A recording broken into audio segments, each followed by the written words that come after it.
মর্মান্তিক মৃত্যু বিখ্যাত সঙ্গীত শিল্পী জুবিন গার্গের। কাল যদি মাঝপথে দূরে যেতে হয়, হ্যাঁ, নিজের গাওয়া গান সত্যি করে সত্যিই দূরে চলে গেলেন জুবিন। এ যেন ঠিক কেকের মৃত্যুর পুনরাবৃত্তি। কেকেও শহর কলকাতায় গান গাইতে এসে ফিরেছিলেন গান স্যালুট নিয়ে, আর জুবিনও সিঙ্গাপুরে গান গাইতে গিয়ে মুখোমুখি হলেন এমন এক ভয়াবহ দুর্ঘটনার, যা চিরতরে তার প্রাণ কেড়ে নিল। স্কুবা ডাইভিং করার সময় ঘটল বিপত্তি। মাঝ সমুদ্র থেকে তড়িঘড়ি উদ্ধার করে হাসপাতালে নিয়ে গেলেও আর ফিরল না তার জ্ঞান। শুধু থেকে গেল একগুচ্ছ স্মৃতি, থেকে গেল আমাদের উপহার দেওয়া অসংখ্য মন ভালো করে দেওয়া, মন কেমন করে তোলা কিছু গান।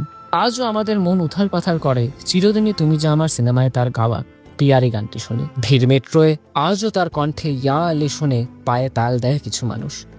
কিছু মৃত্যু আসলে মেনে নেওয়া যায় না, তবুও মানতে হয়। অসুস্থতা ছিল, ভীষণ মদ্যপানের অভিযোগও বারবার উঠেছিল আপনার বিরুদ্ধে জুবিন। তবে আজ থেকে শুধুই আপনার মায়াবী কণ্ঠ থেকে যাক আমাদের মধ্যে।